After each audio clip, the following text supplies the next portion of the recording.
Hello everyone, मैं लेकर आई हूँ आपके लिए एक और new story my devil lover. I hope आप लोगों को ये पसंद आए। चलो शुरू करते हैं माय डेविल लवर का चैप्टर 1। 10-12 आदमी काले सूट बूट में भागते हुए तेजी से हर एक कमरे की तलाशी ले रहे थे। और वहीं हॉल के एक किनारे में कुछ बच्चे और बूढ़े डर कर चुपचाप एक कोने में खड़े थे। डर के मारे कुछ बच्चे रो भी रहे थे और वह काले सूट बूट वाले आदमी उनकी तलाशी के बीच जो भी सामान वगैरह आता वो सब तोड़ते जाते। वहीं एक अलमारी में बैठी लड़की रोने की आवाज किसी को ना सुनाई पड़े, इसलिए वह अपने मुंह को हाथों से दबा रोए जा रही थी।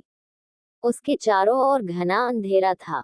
वह उस अलमारी में ठिठुर कर बैठी हुई थी। डर उसकी आंखों में साफ साफ दिखाई दे रहा था।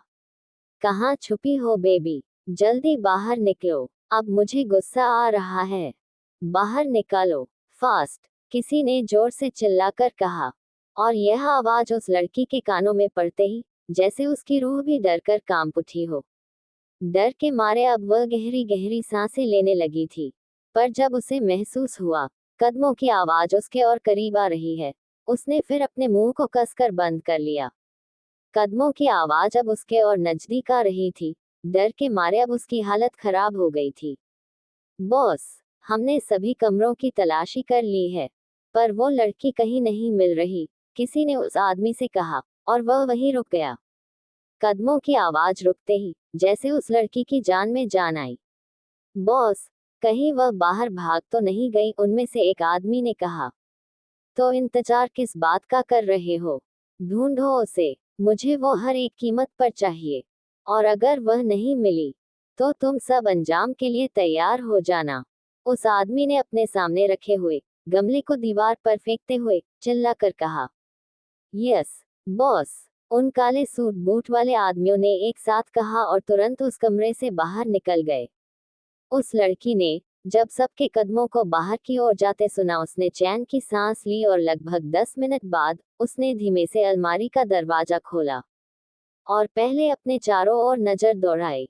उन लोगों को वहां ना देखकर वह धीमे से अलमारी के बाहर निकली। वह हल्के हल्के कदमों से कमरे के दरवाजे के पास गई और दरवाजे की कुंडी लगा दी। बेबी, तुमने तो मेरा काम आसान कर दिया।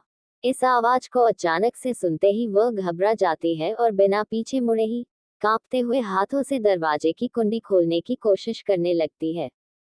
और तभी उसे महसूस होता है वह आदमी उठकर उसके पास आने लगता है। डर के मारे उस लड़की का शरीर जैसे जम गया हो और कई कोशिश करने पर भी वह दरवाजे की कुंडी खोल नहीं पा रही थी। Baby, relax, let me help you, कानों में आवाज पड़ते ही डर के मारे उस लड़की के रोए खड़े हो जाते हैं। डर के मारे वह अभी गहरी गहरी सांसें ले रही थी और तभी उस आदमी ने अपने हाथ ऊपर दरवाजे की कुंडी की ओर किया, जिससे डर कर वह लड़की अपना हाथ तुरंत दरवाजे की कुंडी से हटा देती है। दरवाजा खोलना है, मैं तुम्हारी हेल्प कर दूंगा। बेबी रिलैक्स, पहले मुझे अपना नाम बताओ। वह लड़की अभी भी दरवाजे के ओर ही अपना मुंह किए हुए थी और वह आदमी ठीक उसके पीछे खड़ा था। डर के मारे उसे कुछ समझ ही नहीं आ रहा था वो करे भी तो क्या करे।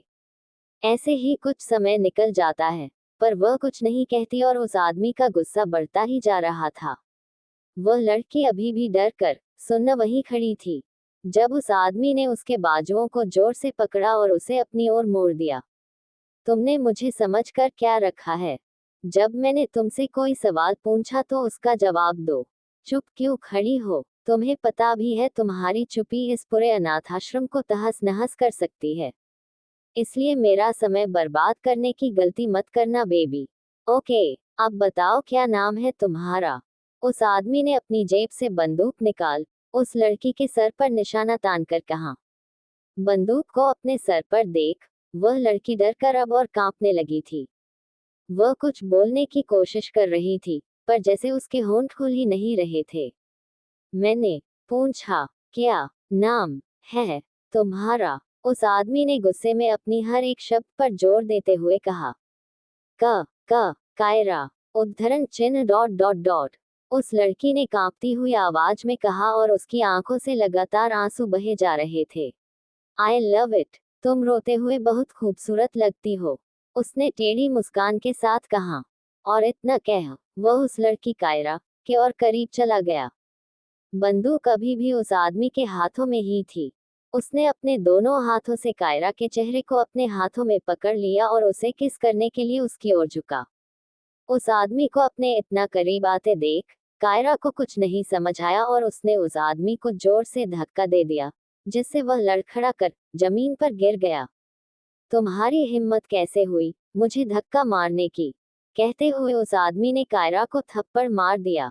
आह! जोरदार थप्पड़ से कायरा के मुंह से खून आने लगा और उसकी आंखों से आंसू बहते जा रहे थे। सर, माफ कर दो, मुझे जाने दो, मेरी क्या गलती है? मैं तो आपको जानती भी नहीं, कायरा ने जोर जोर से रोते हुए कहा। मुझे ज्यादा बोलने वाले लोग पसंद नहीं है, फिर भी जो मेरे सामने ज्यादा बोलने की कोशिश करते हैं, दोबारा वो कभी बोल ही नहीं पाते हैं। पर तुम आज मुझसे पहली बार मिली हो, तुम्हें पता नहीं होगा। अगली बार ऐसी गलती नहीं चलेगी। अपने हाथ और मुंह को कम ही चलाना, वरना उन्हें खोने में ज्यादा वक्त नहीं लगेगा।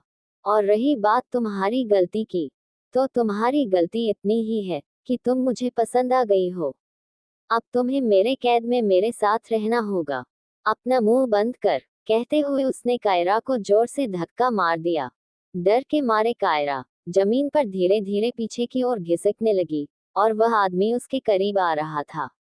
उसने कायरा के कंधों पर हाथ रखा ही था, तभी दरवाजा खटखटाने की आवाज आई। क्या हुआ? उस आदमी ने चिढ़कर गुस्से में कहा और दरवाजा खोलने गया। कायरा वही जमीन पर बैठ रो रही थी। बॉस, बहुत बड़ी प्रॉब्लम हो गई है।